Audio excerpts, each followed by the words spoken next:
are already exposing your unborn child to those people. Ikindi mbabwira gikomeye mutazi. Another thing you don't know. Mutazi ariko cyabaye develope n'abasataniste. But it was developed by Satanists. Mwe muragikora abahungu. And men do it, young men. Guterera umukobwa ivi ngo akwambika impeta, umwambika impeta. Kneeling down. Ibiriya muba mukoze ububaye anda y'imbaraga zindi. Niyo mpamvu mubona amagwa atakicuba kubu.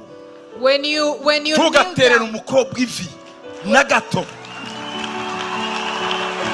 Mushumba ikintu gihari nukumenya ahubwo wenda wababwira uti iyo mubikoza bifasha iki urukundo rwayo. Voilà. Musanze byubaka urukundo mwese mubikore. Musanze ntacyo bimara urukundo ahubwo biteza ibyago utabikore wananirwa kubana n'undi ni mubireke. Ariko umukobwa abasate umuntu agiye gupfukama. None tureke n'iby'umwuka entre nous abameza ati. Let's not talk about spiritual things. Let's talk about physical things, physicalities. Mumfashe gutekereza. Help me understand. Buri mugore ni mwiza imbere y'umukunzi we. Uwo mugore yibaza uko abasa nanjye ku maso y'umugabo wanjye. Cyane yego. Uwo mugore yibaza asa n'uwe mu maso ya kuruta abandi bagore agira muri rusengero bose basengerayo nabo baturanye nabo biganye. Umugore we bose arabaruta kure. Nta wakurikira abasa n'umugore wa Karori. Uzi ko nta bahungu bakibaho. There are no men. Masculinity ubugabo bwarashize. There is no masculinity anymore. Dufite abana b'abahungu birirwa barira ukabona rarize nk'umutsima cyangwa ubundi nta muhungurira. We have young men who are just softies. Very soft ukiba aba babzawe natwe kweli. Umuhungu ashobora gutera ivi kubera ko abishaka. Yego. N'umukobwa nawe yatera ivi. Nuko n'umuhuko umwe ashobora gutanga indabo ntatera ivi. Nkuko hari n'ukora ubukwe byo byombi bitabaye.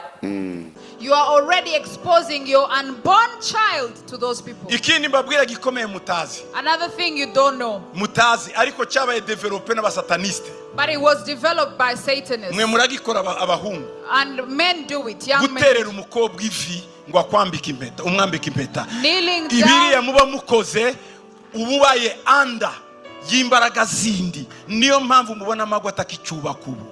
When you tugaterera umukobwa ivi na gato. When you kneel down asking a young woman to marry you, you are actually kneeling to a power and principality that you do not know. Bibiri iravuga ngo muzapfukamira Imana yonyine. The Bible says you will kneel down for God only. Iriya ni culture yazanywe n'abakorera Satani.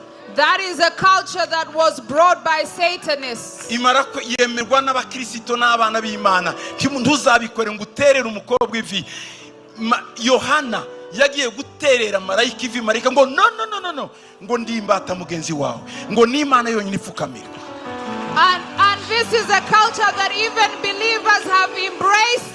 But in the Bible tells us that even John, when he went to kneel down before an angel, the angel said that I am a servant like you. You will only kneel down for God.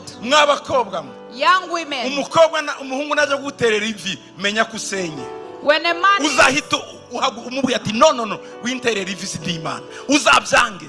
When a young man wants to kneel down before you, refuse and tell them I am not God. Please do not kneel before me. First of all, that's not part of our Rwandan culture. Where did you get it from? You will look for birds and catch owls. Please,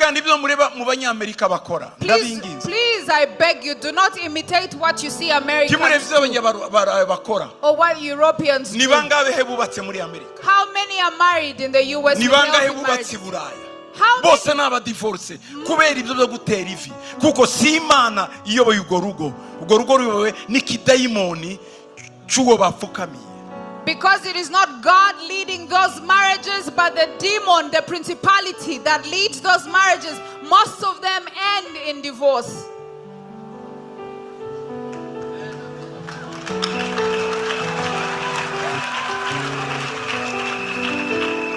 abandi nibabikora mubareke ariko mwebwe bana bo muri Zayoni ntimuzabikora.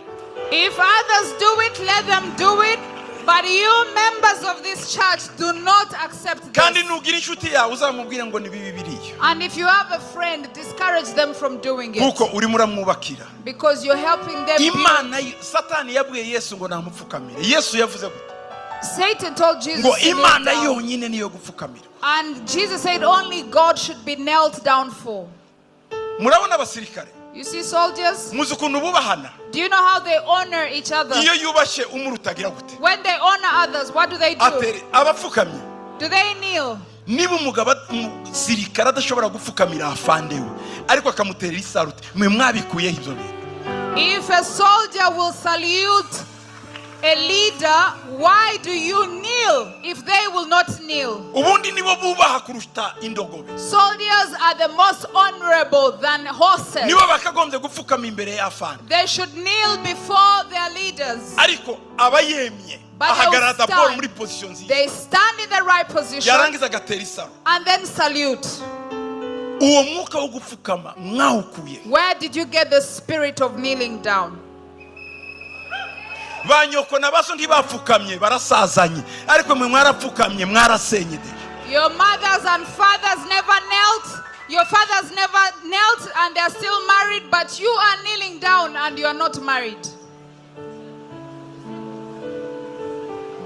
Ariko umukobwa abasate umuntu agiye gupfukamye. Okay. None tureke n'iby'umwuka entre nous abameze ati. Let's not talk about spiritual things. Let's talk about physical things, physicalities. Mumfashe Help gutekereza. me understand. How does she Abasize look? zahabu. Is she in gold for you to kneel down before her? Ariko abakobwa bana. Girls. Ngunda gupfukamiye. That I kneel down for you. Uretse n'iby'Imana. Even besides spiritual principles, Aya I sinagupfukamira. cannot kneel down. Nubwo bambwira ngo niwe usigaye ku isi nakubwira ati nanjye ndasigara ku isi twembi tuyisigare. Even if they told me that you are the only woman left on this earth, I will tell you I'll be the only man left, but we will not be kneeling. Uziko nta bahungu bakibaho. There are no men. Where? Masculinity ubugabo bwarashize. There is no masculinity anymore. Dufite abana b'abahungu birirwa barira ukabona rarize nk'umutsima. Cyangwa ubundi nta muhungu urira. We have young men who are just softies. Very soft ukiba aba babzawe natwe kweli. Are they our sons? Ubundi kurira kwa ruko abakobwa. It was the girls who used to cry. Haguzuga abana byana umuhungu. What happened to the men crying? Bagira ikibazo mu rugo akaba ari urira mbere y'umugore umugore akamwisheri iceceka sheri n'abakobwa basigaye rero se abo mwapfukamiye bareka kubahoza ntaku.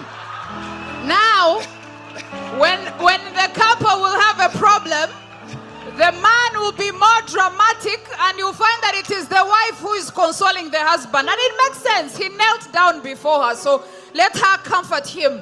Manhood ikigabo. Where is manhood? Harimo na pride. There is a level of pride. Ubundi umugabo A man n'urugo rukunda kandi rukamwubaha. is the one that the household respects and honors. Iyo bakomanze When they knock on the door, ndavuga ngo madaje kureba bakomanze ni ugenda. he will not say, my wife, go and see who is knocking. He's the one to go and see who is knocking. Naho abagabo bubu bapfukamye But- ngo sheri ngo jya kureba urimo baryamye ngo jya kureba ukomanga kurohereza sheri icyo akora niwe wapfukamiye niwe boss jya kureba ukingura.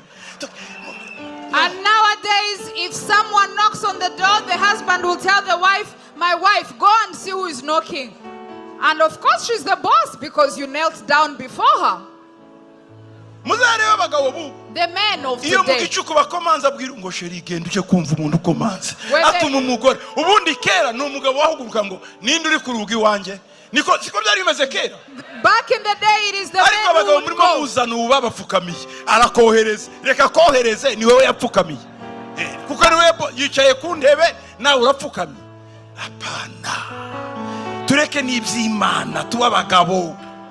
Umugabo ni umugabo ugira igisura ugira discipline.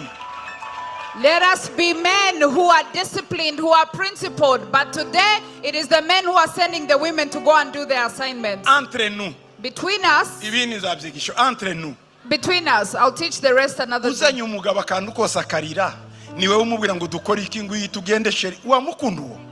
If you had the kind of husband that you lead yourself, would you love him? Would you be proud of him? Umugabo utanga direction kavuga ngo sheri iki cyumweru tuzacaha tuzakora. Uwo niwe mugabo abagore bakunda. Women love men who give direction, who give leadership, who give guidance, not the other way around. N'umugabo yaje mu bandi ukabati mfite umugabo. N'abandi bakabona ari umugabo. Nabo bagabo bu atangira kurira mu cyicara. Women want men who walk in a room and take their space, but the husbands of today, they are busy being emotional. Bagabo. Men. Mwumvishe byinshi nimufunga imiryango y'amatwi mu babagabo. You have had so much, close the gates of the ears and be real men. Mugire character. Have character. Muhangane n'ibihe. Face the times we live in. Umugabo azava mu bibazo. A man rises from problems.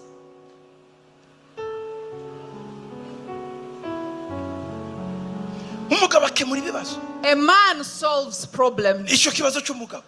That's what he does as a man.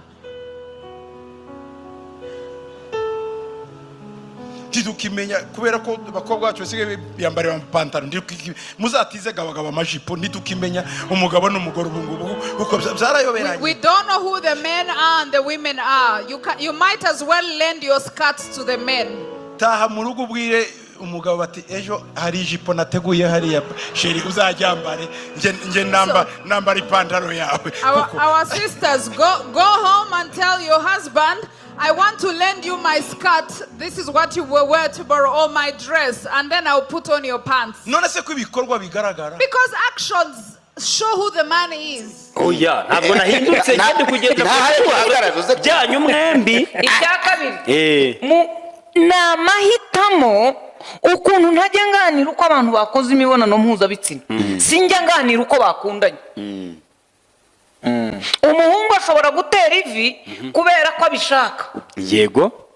N'umukobwa nawe yatera ivi. Nuko n'umuhuko uhungu umwe ashobora gutanga indabo ntatera ivi. Nkuko hari n'ukora ubukwe byo byombi bitabaye. Sibyo? Hari ukora ubukwe muri tente Nyarugenge undi akabujyana iwabo mu cyaro. Akajya iwabo agahagarara ku ihema.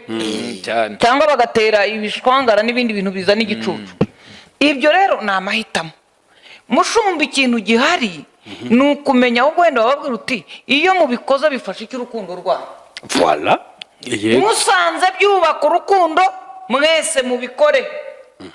Musanze ntacyo bimara urukundo ahubwo biteza ibyago utabikore wananirwa kubana n'undi ni mubireke. Agatanga nge niko mbyumva. Ariko ibintu byo kuvuga ngo gupfukama ngo ba mama ngo twebwe nk'ubundi uwo mugore abasate.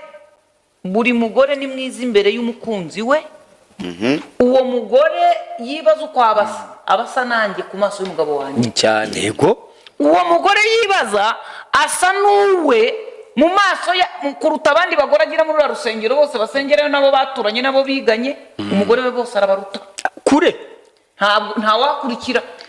Abasa n'umugore wa Karori kuri Karori. Uwanjye we ni ikizuba zubisi yose arayiyoboye. Muri Bibiliya ngo hari umugabo agiye gupagasiriza umugore bamuhumwe niba baramuhaye witwara sheri niba baramuhaye nde aravuga ngo nibikunda arongera apagasa imyaka 7 kugira ngo abone umugore uwo yashaka.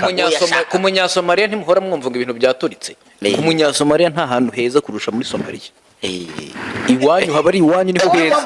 Impamvu rero abanyamurenge baguye ku musozi hejuru n'abagiye muri Amerika bari imbere ya UN bigaragambye. Imurenge hatari amazi ntihaba umuriro ntihaba amashuri drone zirasa ni heza kurusha Washington kuko niho bavuka. Ako kantu ko karankomye. C'est ça. Ako kantu ko karankomye. Imurenge ni heza niyo mpamvu Dr. Kaniki yasize akazi yari afite mu gihugu cyiza abayeho neza n'umuryango akaza kishora kujya mu ndege bashobora kurasa y'Imurenge. Niyo mpamvu ukunda hararutewe rero New York. bijyanye n'amarangamutima n'impamvu y'uko umuntu azabaho n'uko yavutse n'uko azakura abantu tujye tubyihorera. niyo mpamvu Michel Rukunda makanika yavuze ngo mureke gukina ibyo bisoro aho ngaho muri mu makambi n'abari muri Amerika muze turwanirire iwacu.